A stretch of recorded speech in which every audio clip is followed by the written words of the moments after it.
जय भीम नमो बुधाय साथियों। भारतीय इतिहास की सबसे बड़ी मानवीय त्रासदी भारत पाकिस्तान का बंटवारा।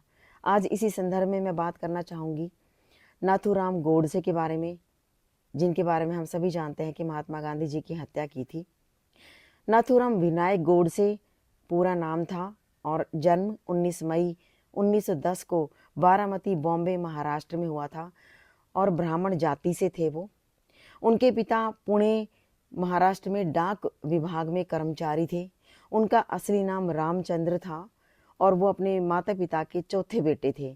उनके तीनों बड़े बेटे की बचपन में ही मौत हो गई थी, इसलिए रामचंद्र को लड़की की तरह पाला गया और लड़की की तरह ही उनके कानों में बालियां डाल के और नाक में नथनी पहना के रखा गया, इसलिए उनका नाम नाथूराम पड़ गया। बाद में जब उनका छोटा भाई आया तो उसके बाद भी उन्होंने लड़की की तरह रहना बंद किया, पर उनका नाथूराम नाम मशहूर हो गया। बारामती में अपनी स्कूली शिक्षा उन्होंने पूरी की और उच्च शिक्षा के लिए वो पुणे चले गए। वहाँ पुणे में एक सच्चे स्वयंसेवक के रूप में आरएसएस ज्वाइन किया।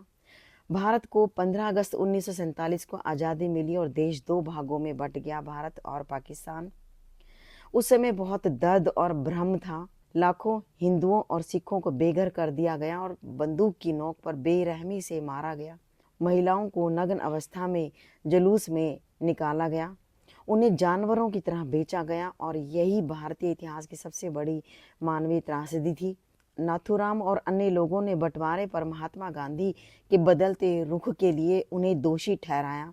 उन्हें यकीन था कि अगर महात्मा गांधी मजबूती से खड़े रहते तो बंटवारा कभी नहीं होता और इतनी ज़्यादा मानव हत्याएं कभी नहीं होती।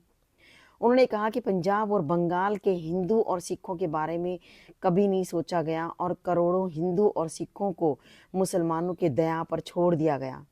इसके अलावा महात्मा गांधी ने खजाने के बंटवारे से पाकिस्तान को 75 करोड़ रुपए देने का फैसला किया और शुरुआती 20 करोड़ रुपए तुरंत दे दिए। जब तक बाकी 55 करोड़ रुपए दिए जाते, कश्मीर में युद्ध शुरू हो गया। सभी की राय थी कि 55 करोड़ रुपए को रोक दिया जाए, लेकिन महात्मा गांधी ने पाकिस्तान को 55 करोड़ रुपए देने के लिए आमरण अनशन व्रत शुरू कर दिया।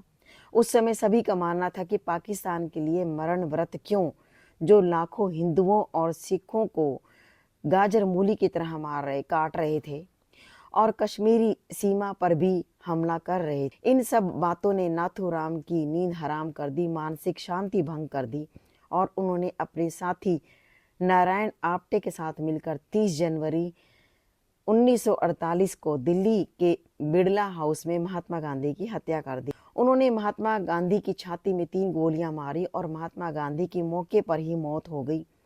पंजाब हाई कोर्ट में मुकदमा चलाया गया।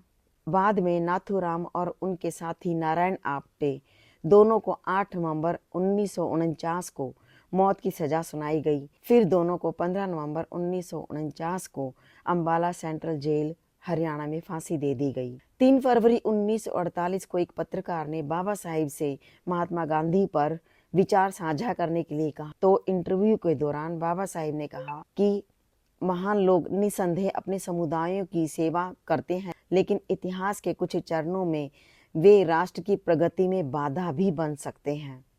बाबा साहिब ने कहा कि महात्मा गांधी एक ऐसे मुकाम पर पहुंच गए थे जहां वे देश के लिए एक बहुत बड़ा खतरा बन गए थे, क्योंकि उनके ज़्यादा प्रभाव ने आज़ाद सोच को दबा कर रख दिया था। बाबा साहिब ने आगे कहा कि महात्मा गांधी ने इंडियन नेशनल कांग्रेस को एक साथ रखा था, जो उनके विचार में स्वार्थी और नुकसान पहुंचाने वाले लोगों का गठबंधन बन गई थी। Thank you so much. आप सभी ने मुझे ध्यान से सुना। जय भीम।